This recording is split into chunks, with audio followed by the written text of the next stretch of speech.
एक तूफान था जो जिंदगी में अचानक ही चलाया था। मन में कैसी बेचैनी, छटपटाहट और हैरानी थी। क्या करे कुसुम जी, ऐसा तो कभी नहीं हुआ, कभी नहीं सुना।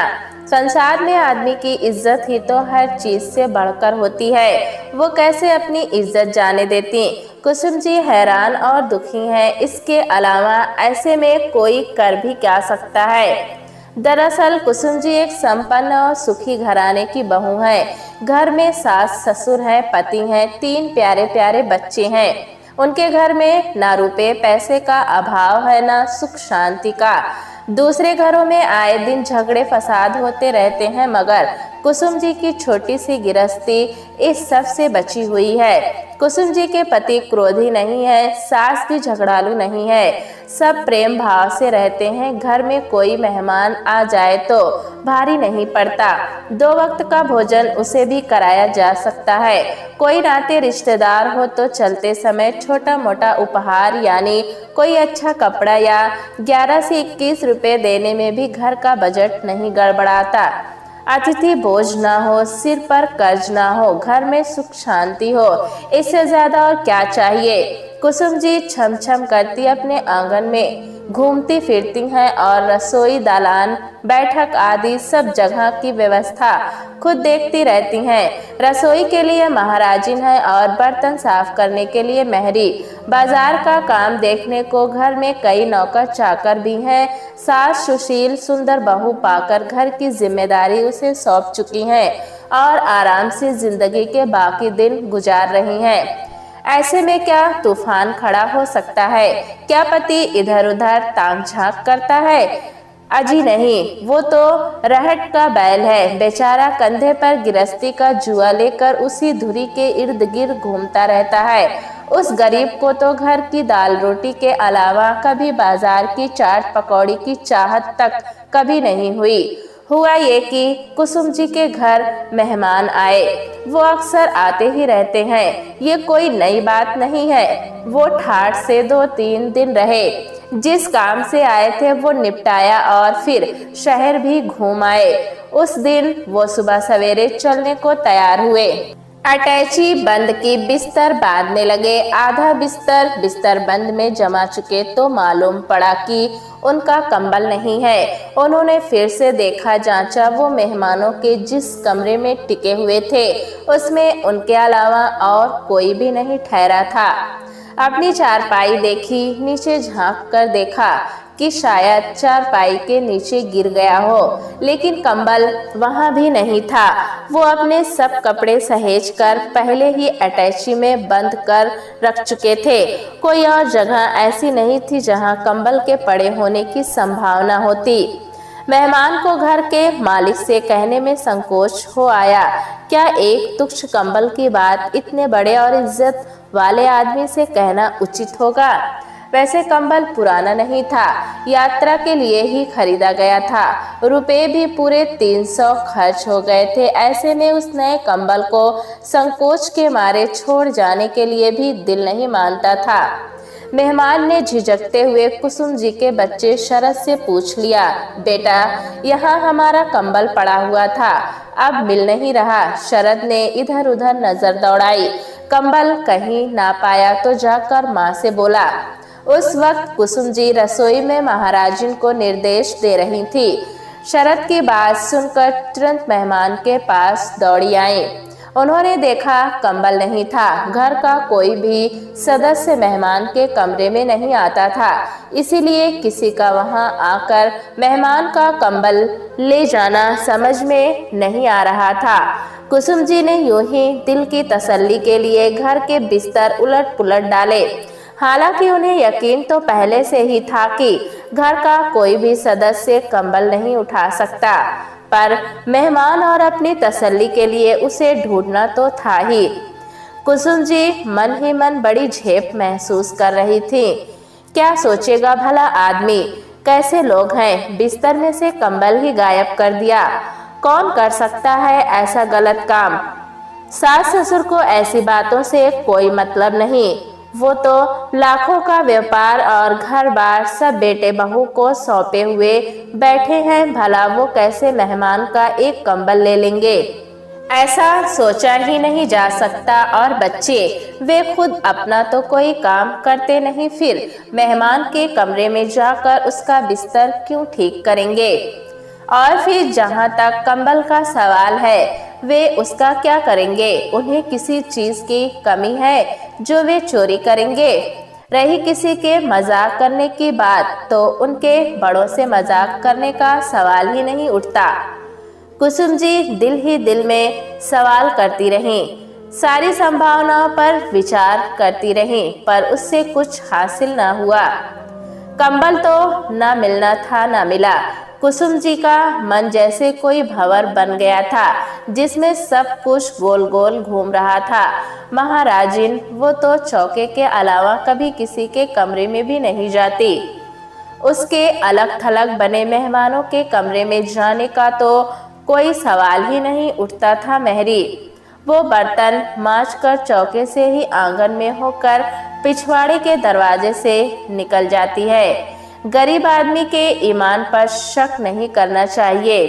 फिर कंबल गया तो गया कहाँ? अब मेहमान से भी क्या कहें? कुसुम जी की परेशानी सुलझने का नाम ही नहीं ले रही थी।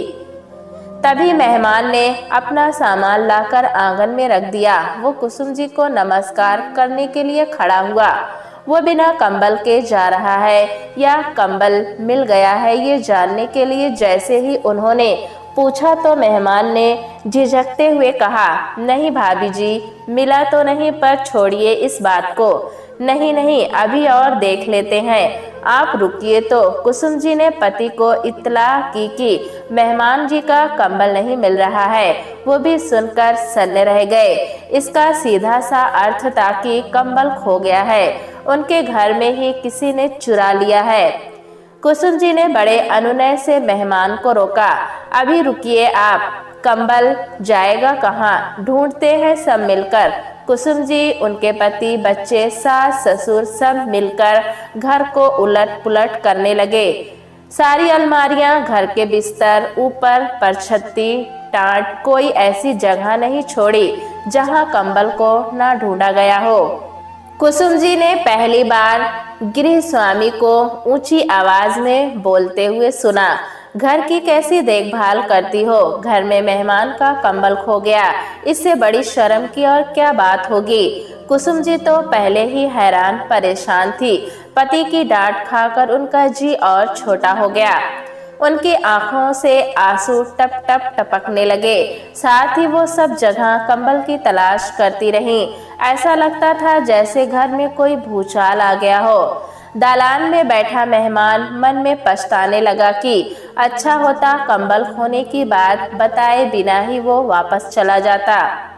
क्यों शांत घर में सुबह सवेरे तूफान खड़ा कर दिया। इस दौरान गृह स्वामी का उग्र स्वर भी टुकड़ों टुकड़ों में सुनने को मिल रहा था। मेहमान सोचने लगा, 300 रुपये अपने लिए तो बड़ी रकम है, पर इन लोगों के लिए वो कौन सी बड़ी रकम है जो इस कंबल के लिए जमीन आसमान एक किए हुए हैं। मेहमान ने उठकर फिर गृह स्वामी को आवाज दी, भाई साहब, आप कंबल के लिए परेशान ना हो, अब मैं चलता हूँ। नहीं, ऐसा कैसे हो सकता है? आप बस 10 मिनट और रुकिए। मेहमान को जबरदस्ती रोककर गृह स्वामी बाहरी दरवाजे की तरफ लपक लिए। वो आधे घंटे बाद लौटे। हाथ में एक बड़ा सा कागज का पैकेट लिए उन्होंने मेहमान के सामान पर पैकेट लाकर रखा और बोले, भाई साहब, इनकार न कीजिएगा, आपका कंबल हमारे यहाँ खोया है, इसकी शर्मिंदगी ही हमारे लिए काफ़ी है। मेहमान भी कनखियों से देखकर जान चुके थे कि पैकेट में नया कंबल है जिसे गृह स्वामी अभी अभी बाजार से खरीद कर लाए हैं। थोड़ी बहुत नानुकुर करने के बाद मेहमान कंबल सहित विदा हो लिए। मेहमान तो चले गए, पर कुसुम जी के लिए वो अपने पीछे एक तूफान छोड़ गए। मुसीबत तो टल गई थी, लेकिन कंबल के खोने का सवाल अब भी ज्यों का त्यों मुंह बाए खड़ा हुआ था। कोई आदमी ऐसा नहीं था जिस पर कुसुम जी शक कर सके। फिर कंबल गया तो कहाँ गया, बिना सच्चाई जाने छोड़ भी कैसे दें। इसी उधेड़पुन में कुसुम जी उस रात सो ना सकी।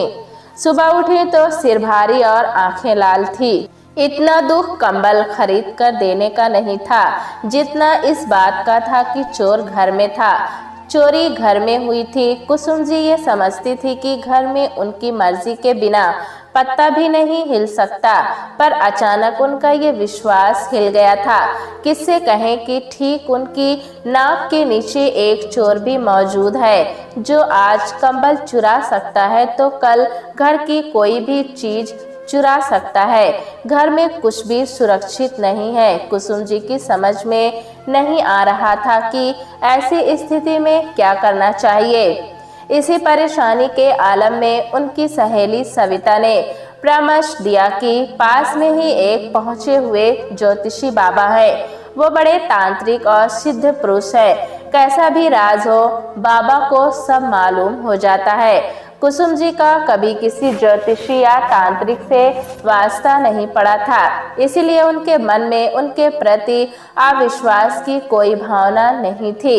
दरअसल उनके जीवन में ऐसा कोई टेढ़ा मेढ़ा मोड़ ही नहीं आया था जिसमें से निकलने की कोई उम्मीद लेकर उन्हें किसी बाबा की शरण में जाना पड़ता। सविता का परामर्श मानकर कुसुम जी तैयार हो गईं। उन्हें ये जानने की उत्सुकता अवश्य थी कि अगर सचमुच ज्योतिष नाम की कोई विद्या है तो बाबा से जाकर पूछा जाए कि उनके अपने घर में आखिर कौन चोर हो गया।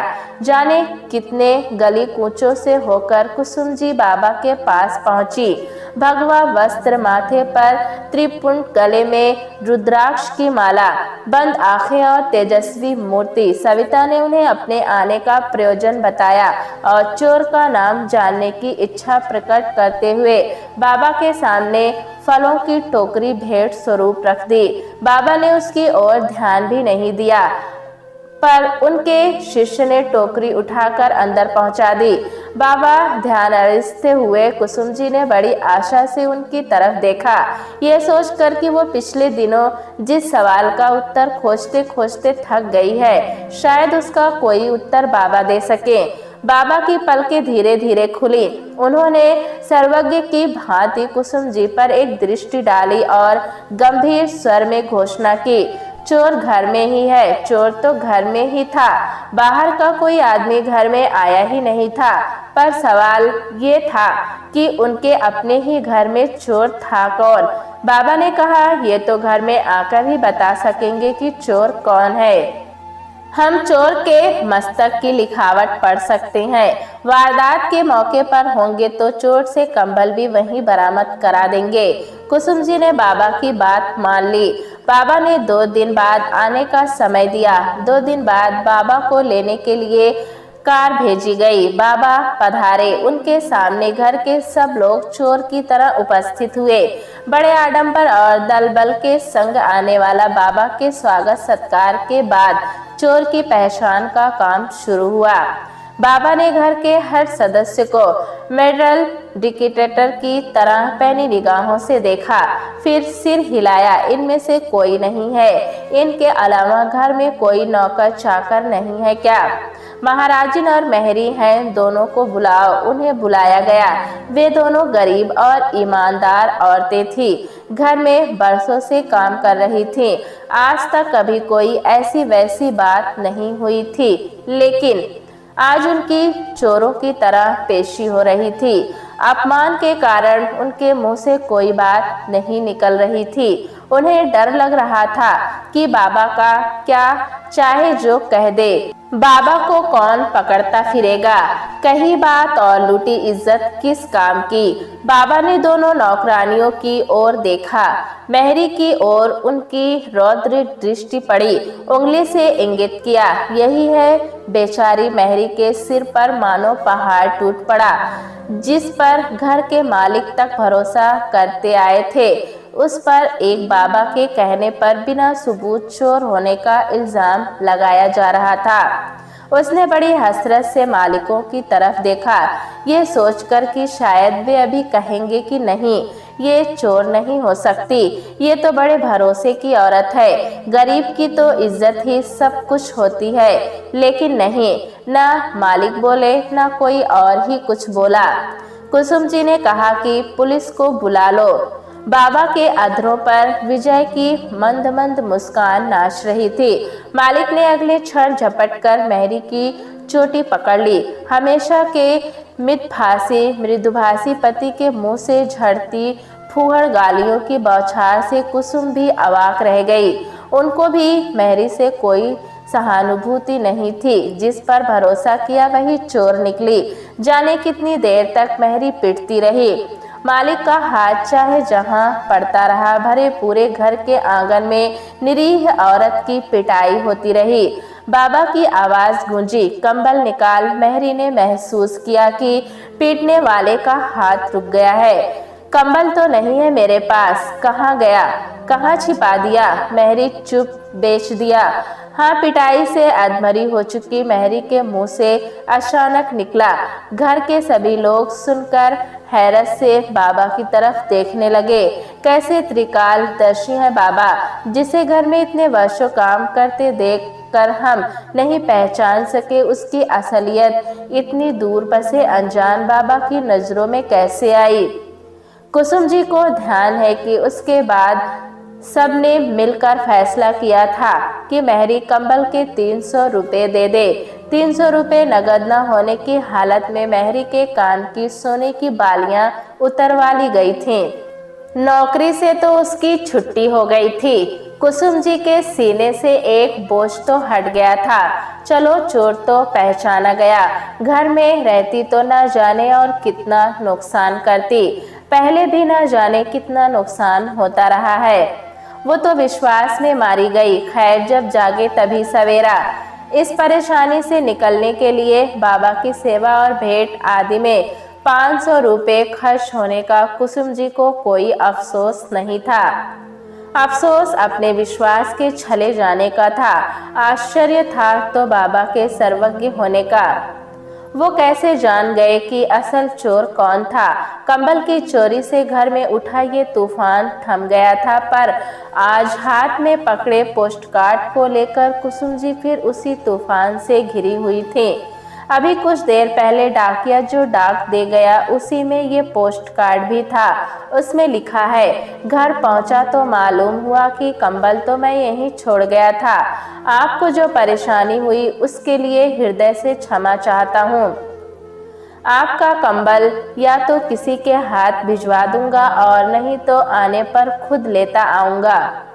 कुसुम जी की आंखों के सामने ये पोस्टकार्ड, कान की वे बालियां, बाबा का गंभीर चेहरा और मेहरी की कातर दृष्टि सब घूम रहे थे। मन मस्तिष्क में एक तूफान आया जो थमने का नाम ही नहीं ले रहा था। एक पाखंडी बाबा के चक्कर में पड़कर उनके हाथों से कितना बड़ा अनर्थ हो गया था। प्यारे दोस्तों, कहानी कैसी लगी हमें कमेंट में ज़रूर बताएं। चैनल पे नए हैं तो एक लाइक और सब्सक्राइब करना ना भूलें।